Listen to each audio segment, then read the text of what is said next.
A Israel para conocer cuál es la última hora sobre lo que está pasando en la localidad palestina de Rafah, en la Franja de Gaza. Vamos a establecer comunicación con nuestra corresponsal Almudena Ariza. Muy buenos días.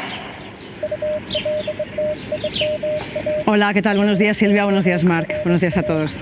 Almudena, ¿qué está sucediendo? Porque parece inminente que el ejército israelí vaya a entrar en la localidad de Rafah, teniendo en cuenta que ha dado la orden de que los civiles la evacúen.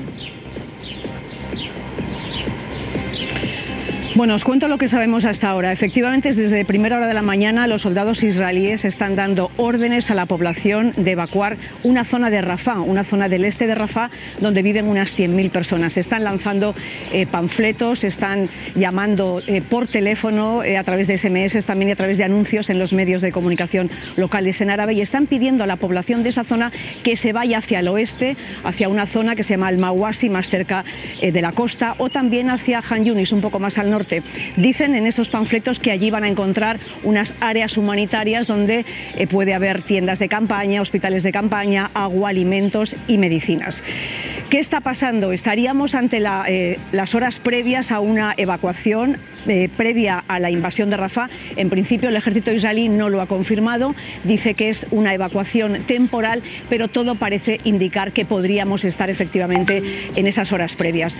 Os recuerdo que la idea de Netanyahu y del gobierno israelí desde hace semanas que están defendiendo es invadir esa zona. Rafah es la única ciudad grande de la Franja de Gaza donde no han entrado las tropas terrestres y donde, asegura el gobierno israelí, hay 4 batallones de Hamas. Sabéis también que la comunidad internacional y Estados Unidos, el principal aliado de Israel, rechaza esa invasión porque en Rafah se hacinan más de 1,5 millones de palestinos que han llegado hasta ahí desplazándose de otras zonas, huyendo de los bombardeos. Dice la comunidad internacional, dicen las organizaciones humanitarias, que si esa invasión se lleva a cabo puede ser una catástrofe humanitaria, un auténtico baño de sangre. Sabemos también que esta pasada noche el propio ministro de Defensa, Yoav Gallant, ha llamado por teléfono a su homólogo estadounidense para decirle que no tienen más remedio que llevar a cabo esa invasión. Entiendo, Almudena, que todo esto pone en una situación muy compleja, prácticamente imposible, los avances que había sobre una tregua, alto el fuego, como lo queramos llamar. Bueno, no cabe duda que eso es así. Desde luego, esa insistencia por parte del gobierno israelí, por parte de Netanyahu, de llevar a cabo esa invasión de Rafah, que además ha venido repitiendo de forma, como digo, insistente en los últimos días, es el gran obstáculo.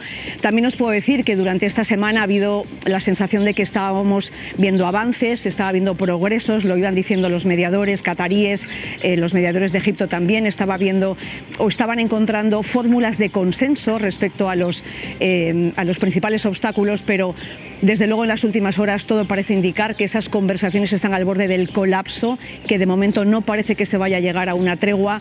Se hablaba primero de un plan de 40 días de alto el fuego, con la liberación de un primer grupo de rehenes, pero no parece que eso ahora mismo vaya a ser posible, y menos con lo que está pasando ahora mismo en Rafah. Y deciros de todas formas que hay ahora mismo una conversación casi de emergencia, una reunión que con urgencia va a tener lugar en las próximas horas en Doha, en Qatar. Hasta allí ha llegado el jefe de la CIA, William Burns, y bueno, su objetivo es impulsar esta tregua que desde luego parece ya que está en horas muy bajas y que parece prácticamente imposible que se pueda conseguir. Almudena, en cuestión de 24 horas hay algo que ha cambiado sustancialmente, y es que los ciudadanos israelíes desde ayer solo tienen un único punto de vista de lo que está sucediendo en Gaza, porque tenían otro que les daba Al Jazeera, pero desde ayer el gobierno israelí ha prohibido la emisión de Al Jazeera en Israel. ¿Es efectiva ya? ¿Llevan así las últimas horas? ¿Cómo se está viviendo allí? Bueno, efectivamente, esto ha sido una de las noticias más relevantes de las últimas horas. Ya se había anunciado hacía semanas, pero no se ejecutó, digamos, hasta ayer, porque ayer mismo por la mañana el gobierno en una reunión decidió de forma unánime votar a favor de suspender todas las operaciones de Al Jazeera en Israel. Y de hecho estuvimos viendo y estuvimos contando, si visteis el telediario, cómo la propia policía israelí entró en la oficina de Al Jazeera aquí en Jerusalén, prácticamente la desmanteló, requisó todo el material técnico, retirado también las credenciales y los permisos a sus trabajadores y la emisión está suspendida, es decir, los proveedores de cable a través de los cuales se podía ver Al Jazeera ya no funcionan, tampoco hay acceso a su sitio web, eso sí se puede ver a través de YouTube. Y bueno, lo que dice el gobierno israelí es que Al Jazeera estaba dañando la seguridad de Israel. La cadena qatarí ha dicho que esto es una orden criminal y que atenta contra el derecho a la información. Os recuerdo que desde luego Al Jazeera es una de las cadenas que más información están dando sobre lo que ocurre en Gaza, porque es una de las que más reporteros tiene sobre el terreno. Gracias, Almudena. Un abrazo enorme. Gracias a vosotros.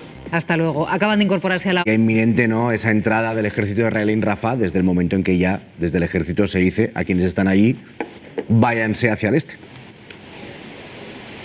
Así es, y no es casualidad que justamente ayer hayan cerrado las instalaciones de Al Jazeera en Israel. Yo creo que lo que estaba comentando ahora Almudena Ariza es esencial, es cerrar todas las vías de comunicación y de información sobre lo que puede llegar a suceder en Rafah. Recordemos que tiene una alta concentración de población que procedente del norte de la Gaza, del norte de Gaza, y que a los cuales les han dicho que no pueden volver a ese norte de Gaza ni tampoco ir hacia el sur, es decir, la única vía que les queda es prácticamente tirarse al mar. Y esta es la situación que tenemos, sin medios de comunicación que informen sobre el terreno, que son nuestros ojos también para Occidente, con la libertad de prensa totalmente coartada por las autoridades israelíes, y todavía hay quien dice que es la democracia fundamental en el Oriente Medio Israel, ¿no? Después de las derivas que estamos viendo durante los 2 últimos años, con recortes y desmantelamiento del Estado de Derecho, y ahora con estos recortes en materia de libertad de prensa. Pero permíteme, Mar, que os diga también que creo que lo que está sucediendo en Gaza va más allá también de la masacre, sino que está afectando y está poniendo en tela de juicio y en cuestión la libertad de expresión, la libertad a la protesta y muchas otras libertades que estaban conquistadas ya en países también occidentales. Ruth, quédate con nosotros que vamos a repasar cómo han sido las últimas horas. Al que tienen que acatar y que tienen también que participar e interiorizar también las autoridades palestinas y las autoridades israelíes. Bueno, hemos salido un par de veces aquí el tema del reconocimiento del Estado palestino, un asunto que el presidente del gobierno situó de forma inminente, quizás ha retrasado un poco más su aprobación respecto a las previsiones iniciales, pero desde sus socios de gobierno aprietan. Esto es lo que le decía hace un momento aquí Yolanda Díaz al presidente. Están asesinando a los niños y a las niñas en Palestina ante la permisibilidad absoluta de la comunidad internacional. Sí, desde Sumar pedimos con claridad que mañana mismo, martes 7 de mayo, se reconozca por España el Estado palestino. Tenemos que parar esta barbarie y no podemos esperar un día más. No sé si va a recibir el presidente Pilar esta petición. Bueno, el presidente en las 48 próximas horas no lo sé, pero el presidente es verdad que ha apretado bastante en Europa y le ha criticado el PP por ello en la comunidad de los miembros europeos e internacionalmente. Recordar aquel viaje fue el primero que dijo frente a Netanyahu: esto es insostenible, esto es inhumano, tienen que parar la masacre. Luego ya se unió Estados Unidos y bajó la crítica, pero hay mucho entendimiento entre el triángulo que ejerce el presidente del gobierno, Álvarez como ministro de Exteriores y Borrell en la petición del reconocimiento del Estado palestino, primero porque es un mandato de Naciones Unidas, pero segundo porque si no reconoces el Estado palestino no hay un territorio donde se pueda reivindicar que se dejen de masacrar a palestinos, de que Israel deje de masacrar a palestinos. Si no proteges, si no les dejas un territorio propio en el que es una pelea absolutamente desigual, donde Palestina no tiene derechos, Palestina no puede tener ni siquiera un ejército al que enfrentarse, porque claro, al final arrastras a Palestina a que dependa de Hamás, si no puede tener sus instituciones propias, si no tienes un Estado desde donde construir, pues eso, un Estado democrático. Y desgraciadamente, decíamos hace semanas, Rafah es una línea roja que Netanyahu va a pasar, y estamos viendo cómo hoy va a pasar esa línea roja. Y desgraciadamente van a ser las elecciones en Estados Unidos del próximo mes de noviembre lo que haga que Biden tenga que tomar cartas en el asunto, que está yendo muy despacio, porque las elecciones de noviembre se juegan y cada vez está más claro en cómo reacciona Estados Unidos frente a la protección de la limpieza palestina. Sí, lo que le ha venido a decir la vicepresidenta Díaz al presidente Sánchez es que mañana en Consejo de Ministros se apruebe una norma para reconocer el Estado palestino.